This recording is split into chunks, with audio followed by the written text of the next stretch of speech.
This is Cricbuzz Chatter. It's the end of day four of this test match from Brisbane, and I'm sporting a wide smile because I have seen some extraordinary drama today at the Gabba. There were groans and moans from one section of the audience. There were cheers and whistles from the other section of the audience. And if you thought you'd seen three sixes, no, you'd seen two hits down the ground for 2 runs each.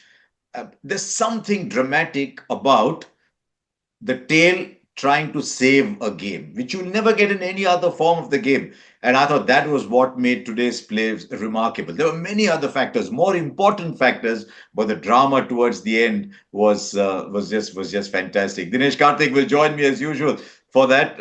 This is where we are actually. We'll get DK to hold on for just a little while. 4:45 Australia. India started 51 for 4, made 201 in the 58 overs or thereabouts of play that we got. Rahul was fantastic again, 84. Jadeja loves playing in Australia. I don't think he had a problem at any stage in his innings. And look at that down at the bottom, Akash Deep, 27 not out. Jasprit Bumrah was with him. The last wicket partnership, they came together when 27, 28 were needed. It was some day of test match cricket. Right. DK, you got a big smile too on your face. What is it about watching 10 and 11? Well, first of all, let me get your opinion on that upfront. What were they doing at 10 and 11? I mean, when we saw Siraj come out, we thought maybe someone had got stuck on the bathroom or something. Why is Siraj walking out at 9? I mean, he's big hearted. He'll try his best, but I think it should have been Akash Deep, Bumrah, Siraj in that order. Doesn't matter. What were your emotions when you were seeing that? When you play test cricket or 4-day cricket for that matter, somehow strangely, saving a test match gives you a feeling mentally like you won a match. That's the beauty of this long format one. And today was one such day where 10 and 11 saved India the blushes. And India is going to be very happy. I really wish this is what spurs India on back into the series and makes them feel special. India, when they lost Jadeja, obviously would have lost hopes, but the way these two batted, the belief, and as you said rightly, the groans and moans from Australia, but the cheers and whistles that came along, it was just a beautiful passage of play, and the way it unfolded, I'm sure put a smile on every Indian fan's face. Tell you what it did, DK. It produced a sight I have not seen before. It had Gautam Gambhir jumping out of his chair and giving a high five. I mean, when do you see Gautam doing that? But I thought actually the manner in which those two played, Akash Deep and Bumrah, uh, they didn't seem to be in trouble. Yes, tiring attack. Yes, one bowler shot, but they were getting behind the line. And actually, at one stage, you started to think, hang on, they can actually get these runs. Maybe Akash Deep had a point to prove, but this is what you want from your lower order batting, the ability to handle itself. And when the ninth, when number nine got out, really, it didn't seem likely. But look at what they've done. That innings of 10 of 27 balls from Jasprit Bumrah includes a fabulously struck six, and then Akash Deep. I mean, the mistake I had made all along was to think Akash Deep was a slogger. Was to think what you saw of that last shot of Cummins was what Akash Deep is. But I'm happy to tell you there's a lot more. He was getting behind the line. He was pushing. He was flicking. He was driving. He was doing everything. He will never ever for India bat at number 11. I think that is abundantly clear now. But overall, DK, I want to pick up on your point about this being a pick me up for the series. There was KL Rahul, there was Jadeja. I think you have to acknowledge Nitish Reddy in that role as well. Even he batted balls, even though he didn't bat runs.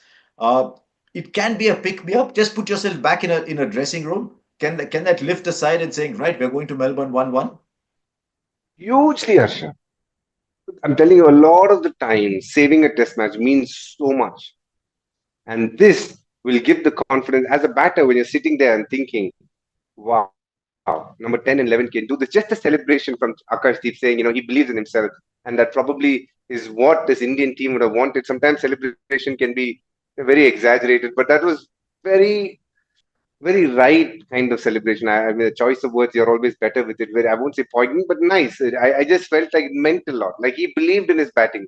And that's what the Indian batters should do, believe in themselves. It's a very cliche line, but somewhere during the series, they've lacked it a little bit here and there. And if that comes along, then we know Australia definitely being the number one ranked team even now in the world, they know that India is the toughest opponent they face, whether at home or away. They have always challenged Australia, and here yet again, they haven't surrendered meekly. Till number 11, they fought, and they fought in such a way that they've saved the test match. No, it's amazing how it works out. Steve Smith talked in his press conference after his 100 about a little bit of luck early on and 30 overs, batting 30 overs. But he talked about one other thing that I found very interesting, which I found in KL Rahul, which I found in Nitish Reddy, which I found in Jadeja, but which I would have liked to have seen in the top three. He highlighted the role of Khwaja, of McSweeney, and of Labuschagne. He said they didn't get a lot of runs, but they batted 50 balls each. If you bat 50 balls each, that's 150 balls. Travis Head is coming in to bat around the 27th, 28th, maybe the 30th over because there's another batter there too. He said when you come in to bat in the 30th over, it makes a difference. Now, if you look down that Indian batting order, if you look down that scorecard again, and see where the match started to turn. Rohit Sharma is out. It's 74 for 5 in the 23rd over or thereabouts. After 30th over, it starts to get a little easy. And I think the pick me up that I would like to see is for the top three to bat 30 overs because, in spite of a little more grass, in spite of a little more pronounced seam on the Kookaburra, after 30, 35 overs decade, still being quite easy to bat. And I think going into Melbourne, that is what you would want from India. Spot on. I cannot argue with that. I completely agree. The method that they're going to use is what they need to completely surrender to. Is it going to be attack and still play 30 overs, or I'm going to fight it out by defending, like how the three batters that you spoke about, the Labuschagne, the Khwaja, and the McSweeney has done so far in the series? Not scored quantum of runs, but have played balls, which has helped the middle order. I agree. These boys are capable of it, Harsha. And this is the kind of day that makes you feel like, you know what, we haven't lost the series yet. One good knock from here, one good day from here, we are going to put pressure back on Australia. And I really know Yeah. that this Indian team is capable of coming back hard. We'll come back at the nitty gritties of what happened today. After the game is over, Ravi Shastri and me are coming back in an Uber, but it was a Tesla Uber. First time I've been in a Tesla Uber. And Ravi just let slip one sentence. He said, Sydney में बचाया, Brisbane में जाके जीते. And I just thought there was that the emotion was coming out. It's too far away. We're not still thinking that far. But that is the kind of emotion that a moment like this creates. You need a little bit of luck. India got a big slice of luck early on. That was as easy a slip catch as any you will see. I've heard a lot of slip fielders say there are no easy catches. No, that was an easy catch that he put down. I mean, in the end, Steve Smith showed why he's regarded as one of the best slippers by picking up the catch that he actually did. But that catch goes down. Suddenly, India 50 for 5. First ball, you get a wicket. I think the story of the match could have been different. But having got that slice of luck, and DK, you know KL Rahul very well, he did a very South Indian thing, a very Indian thing, but I've seen it more in the South because I've grown up there. He did that. You know how we do when we've done something stupid, we do that. He slapped his helmet like that. But I'll tell you, DK, it was such a joy. You would have seen it on TV as well. Such a joy to watch KL Rahul get behind the line of the ball, get solid in defense.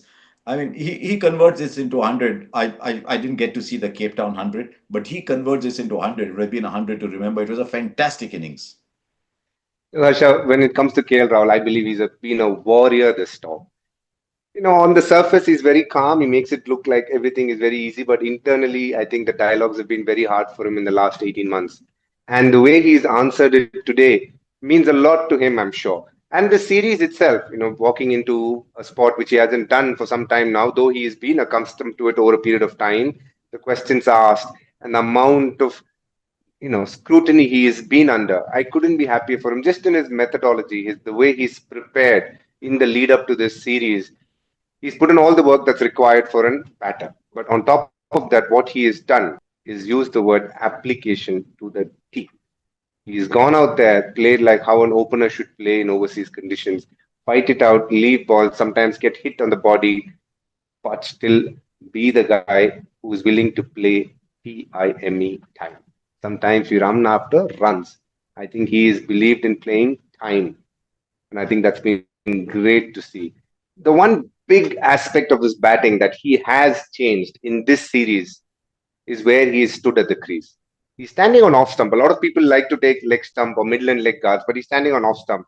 When you do that, the one thing that you end up doing is knowing exactly where your off stump is, because your eye line is always suggesting anything outside the right eye tells you need to leave the ball, and that he has done very well. But the disadvantages of doing that in other places is the fact that LBW becomes a lot more prominent as a batter and you're always worried for it. But in Australia, because of the bounce, you can do that, which is stand on off stump and play a lot more straighter. And even if it's the pad, unless it's really full, the chances of you being given LBW is a lot lesser. And he's used that to his advantage. And it's good to see him not only be tactically sound and astute, but also use his mind and application to a T and help India in this series so far with the bat almost every time in Perth. I have to say, he played a massive role in India winning it today at Gabba. I think it's been a KL Rahul show where he's shown what application is on that pitch.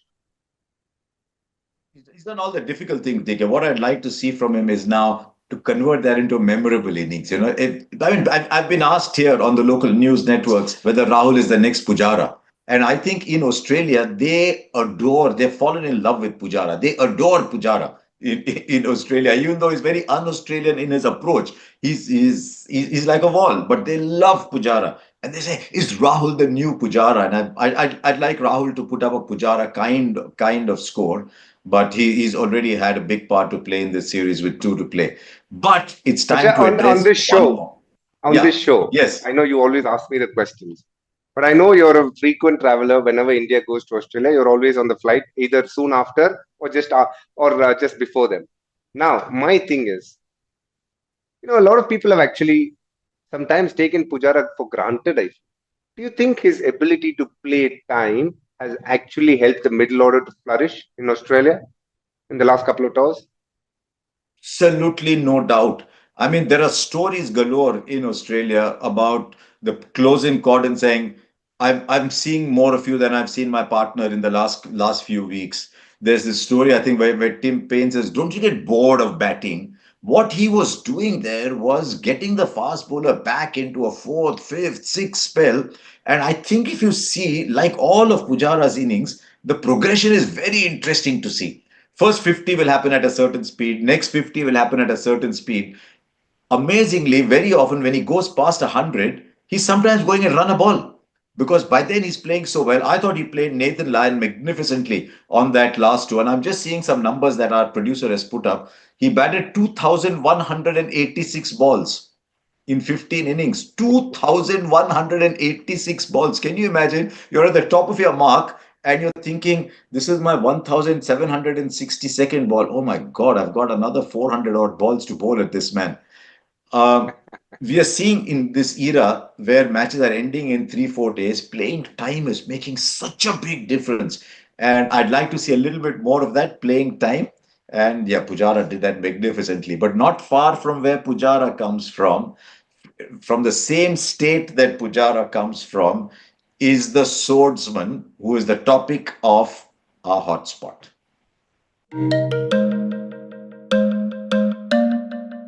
We have seen Washington Sundar play the first test.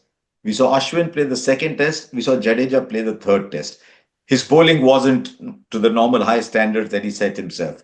But the way he batted today, in your view, has he sealed the debate on who the spinner in Melbourne should be? Melbourne, maybe yes. Sydney, I think India will look to play probably a couple of spinners. We'll get to that a couple of weeks later. There's so much happening. Let's focus on Melbourne. And Done I it think beautifully, DK. Pujara, I He think never looked in trouble. he did. It's very hard, Harsha. As I said, Pujara, we've taken him for granted. And I think Jadeja's batting to an extent also going through the same thing. How consistent he's been in the last 3 to 4 years in Test cricket, purely as a batter. We know what he's done with the ball, especially in India, but purely as a batter. It's sometimes amazing to think that people don't look at him as a batter in the starting seven or starting six. I mean, he's very underrated. Who comes and does a job, and he's always there in the top 10 world ranking for all rounders. So I have a lot of time. I believe he's one of the best all rounders India has had in a long, long time with the bat and ball. He's been very consistent. But this innings is very special for me because I've been on tours, Harsha. when you don't play for 3 to 4 weeks, you rust a bit. When you walk in, you feel very, very different to what it is when you're just playing in nets. And we're not talking about some ordinary bowling attack. We're talking about Cummins, Starc, Line. These are high quality bowlers, some of the best in the world. And for him to come and play a knock with such authority and say, hello, I'm not just a bowler who can just roll my arm over. I'm someone who will give you consistency with the bat. And he's done that over a period of time. Yes, he didn't have his best series with the bat against New Zealand, but in general, he's been phenomenal. Over a career, over an entire career, for an all-rounder, you look at batting average minus bowling average. First of all, it's got to be plus, and then you see how much it is plus by. He's plus 13 or 14. I think he's 35, 36 or thereabouts, around 36, 37 is batting average. His bowling average is 23. But in Australia, his overall batting average in Australia is 50.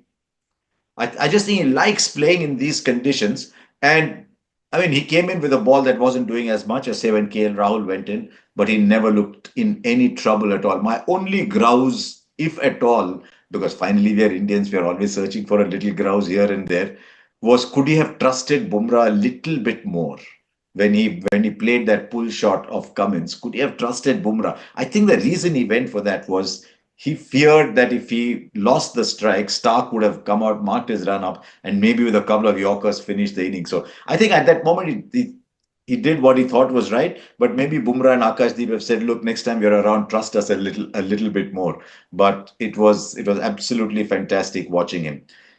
And you made a very valid point about the bowling, but I think DK, there's something I want to ask you. Did India prove a point today that if you have wickets in hand after Australia and after with Australia bowling or 30, 40 overs, is this an attack that can be seen off and that can actually be scored off? Today they were a little hamstrung. No Hazelwood. Our producer was an RCB fan, has already dropped his face, but we'll talk about that later. 3 for 83 Starc, only bowled 6 overs. Whether he should have played or no is going to be a debate that will rage in this country tomorrow morning. What we've done is made Mitchell Starc bowl 24 overs, made Pat Cummins bowl 21 overs. Cummins towards the end was tired because he gave everything. But I think there's a story there. You get to 30 overs with 1 or 2 wickets down, this attack, you can score runs off. I think it's got to do more with the pitch and the ball. The question that you're asking, I think any attack in the world after the first 30 overs with a ball like Kukubara and it's slightly good to bat on, any attack will not look the same that it was with the new ball. But this attack was very similar what they played in 2018 as well, and we know the results that India got. This is literally the same attack. So I think it is an attack that can be blunted if you play the first 30 overs. And whenever India has done that, India has gone on to score big. And it has been evident. Why India losing wickets early is the question that we've all been asking. But we have seen what they can do if the ball gets slightly older. And this innings, I think it's been very hard for them. Losing a frontline fast bowler for just 6 overs is sometimes too hard because you've got to keep coming back as fast bowler and it's never easy. And that's why when they had Cameron Green, they actually bowled a lot better as a unit because he was able to give them some breathing space, but also pick up the odd wicket. And he was tall, he had bounce, and we miss him. We all miss him. You know what I mean? A lot of places we I, miss him. ladies We and miss him. gentlemen, here on Cricbuzz Chatter, Dinesh Karthik has just said, we miss him. How much more loyalty, RCB fans, do you want from your mentor and coach? Any team that has a player like Cameron Green, you're going to Yeah, miss yeah, I him. Just the agree. guy that he is on the field, but more so off the field as well. Terrific guy. But Australia's attack looked a lot more less threat, less, what's the word, less dangerous because of that one frontline bowler not being around. I think it added too much pressure. Pat Cummins, you're absolutely spot on. I think gave it all in that spell. Even the ball that he got, Rohit Sharma, it looks like he played it casually, but the way you just kissed off the surface and went, you can see the quality of the bowler. And you speak to any of the batters, and they'll tell you among the three, the toughest bowler to face is actually Pat Cummins. And he's that kind of bowler who bowls that 4 to 5 over spell, but almost knocks a wicket every time he has it. And he has an uncanny ability of getting good batters out. And he is quality. And towards the end of day's play, he was just pushing himself, being the leader of the pack, doing everything possible. But it was an attack which was missing Hazelwood, but more so if the pitch is slightly placid and the ball doesn't have too much, India also can score those 400s and 420s that we are expecting them to. That to happen, The top order has to fire for that to happen. I mean, I've a lot of time for Pat Cummins, both as a person and as a bowler. I mean, he's averaging 22, 23. That is an extraordinary thing over a career to average that. But I just thought today, all heart, all skill, all fire. And when he got that wicket of Rohit Sharma, you thought, oops, it was 74 for 5, by the way. You need to get to 250 almost. 245. That India got there was fantastic. But at 74 for 5, it ignited more questions about India's first innings. India's first innings stats are now dire. Only twice in recent times, or twice or thrice in recent times, India have gone past 50 overs, gone past 200. But with Virat Kohli and Rohit Sharma, is it just a form issue now? We've talked about Virat a bit yesterday. Is it just a form issue with Rohit, or does he just need to go and hit many more balls, get lots more time in the middle somewhere? Because this is not Rohit Sharma. I mean, there'll be people on social media and observers who'll say nasty things. I think you should restrict yourself to the numbers, but these are not numbers that he would accept himself. No, I think he'd be very disappointed himself. Even today, you could see he just played slightly ahead in front, and y'all made this beautiful Yeah. video on Fox where he showed the different meeting points of all three batters. And the one thing that people have spoken about is, how far the bat has gone ahead, but also a byproduct of how much your front foot stride is. KL Rahul has his natural ability to go slightly taller, and hence the meeting point becomes the more you stretch, the lesser time you have to play the ball. And because of that, KL Rahul plays a lot more closer. With Rohit Sharma, he's obviously never been one who lunges forward to play the shot. But what he does do is play it almost perfectly whenever he's batting well, which is very close to his front pad. Here you can see he's seen the line of the ball and just gone ahead, which tells you his form is not as good as you want it to be. And for some time now, the one thing that he's done well is attacked himself out of pressure. A lot of the times in any format that he's played, he's gone slam bang. We all like it. We clap, applaud because that's what India wanted in white ball cricket. He was the pioneer for it, front runner as the leader. He's shown how it should be done. Team India followed. But I think it's time for him to show the other way around, where guts it out, make sure that he is there, avoid shots that he knows is going to be dangerous on that pitch, and back his technique. Because Rohit Sharma has played a decade and a half of international cricket. If you're telling me his technique is not watertight, I would be very surprised. Yes, like everybody else, he's got areas that he is vulnerable in, and everybody has that. But he has the mental ability to cut it out and fight it out. My question is, I am not sure he believes in it right now, and that could be confidence. But I really know this as well. He puts his mind to it, works on areas that he wants to really address as to how he wants to play. This question can be answered because what India needs is a mentally tough Rohit Sharma, somebody who's willing to fight it out there. Because we bats at six, he will get to a phase when he can let loose and play shots. And at that stage, we all know how good Rohit Sharma is. But for him to Okay, so get let me there, throw this he to you, needs to DK. be there. Yeah, sorry. Let me throw this to you. Today is the 17th. He may or may not get a bat on the 18th. We're going to talk about that in fast forward in just a moment. But you're Rohit Sharma today. Okay, you're going through a similar situation, and you have now 7 days between now and the Boxing Day test. KL Rahul has sealed his position now at the top, so you don't have to worry about where you're going to bat. What would you do in those next 7 days?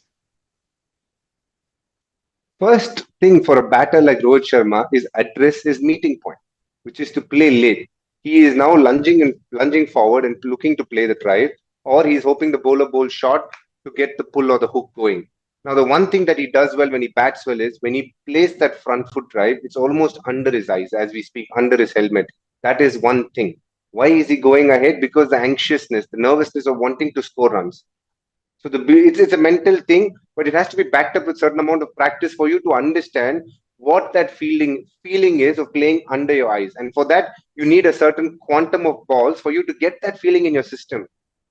You can't just not have the confidence to bat and not bat enough and keep coming to test matches and feel that okay, once I get in, I'll score runs because I've been playing for so long. No, sometimes you have to undo certain things that you've been doing to get to where you want, and probably that's what Rohit Sharma requires. Just a certain amount of balls.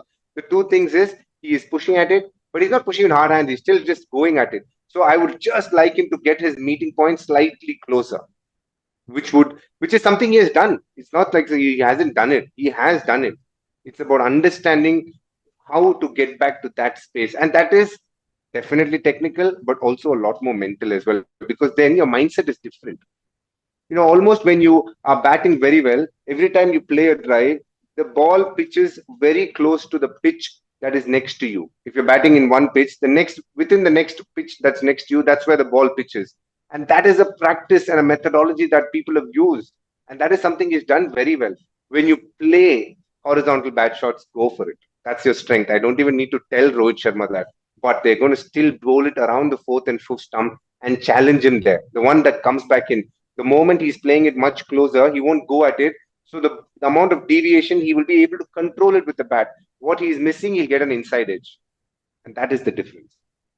We can understand what you're saying, DK, because I remember meeting Ajinkya Rahane over dinner in London after the World Test Championship, where he had played for CSK, and suddenly you had seen a different player at CSK, and then he came to play. He was picked for the Test side again. He said all that he did from the end of the IPL to the start of the World Test Championship final was just play balls close to his body. He said, I just let the ball come, just played under my eyes, just played under my eyes, didn't try and play shots, but just got accustomed to the idea that now I don't have to go out to hit the ball, but let the ball come, and just got used to that. That's all he said. That's all he did. And I guess each player's got his own way, but I just thought I'd tell you the story because it matches what you were saying about Rohit Sharma. Okay, we're all talking as if this game is safe. There's a day left in this game. There's 98 overs of play to be had. What can happen in these 98 overs now? We'll go fast forward.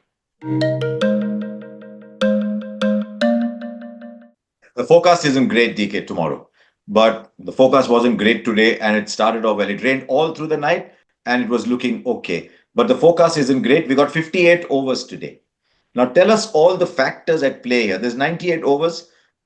One thing Australia can do if you do have 98 overs is if you have a lead of 180, 190, go hard for 25 overs and set India 60 overs to get about 300 runs. Can they afford to do that with just three bowlers? What would you do if you're in their camp? I think first understand how much amount of play is approximately available, and then you have to work backwards. So let's assume there's about 85 overs of play. I think in an ideal world, they look to bat 25 to 27 overs, 2 overs changeover. They'll give India 50 to 55 overs, somewhere around the 300, 320 mark. You need to dangle the carrot a little bit because then India will look at it as an opportunity, and in that, you have the ability to get wickets as well. The only thing hampering Australia is the fact that they don't have their third frontline fast bowler, which will mean Pat Cummins, Lyon, and Mitchell Starc has to bowl a lion's share of the overs.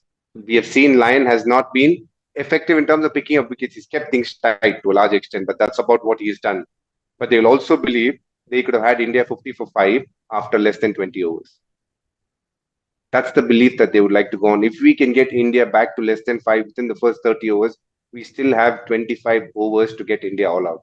That's the belief that they would want to go on. They would like a Mitchell Marsh to pitch in with an wicket or two, and then that's best. That's Australia's best chance. For India, obviously, try and give them as little as possible when they bowl, and when they come out, see what the target is. If it is achievable, which I doubt it will be, then go for it. If not, I think it is all about making sure a draw is as good as a win here. Heading into Melbourne, we've heard this a few times from Harsha. He said India will take 1-1 going into Melbourne, and I believe it to be absolutely spot on. And India should look to get on that flight, knowing if they win one test match, they are in with the touching distance of everything they wanted to achieve, which is the World Test Championship final, another win in Australia. It looks very far-fetched now, but all of that hinges on what India does tomorrow.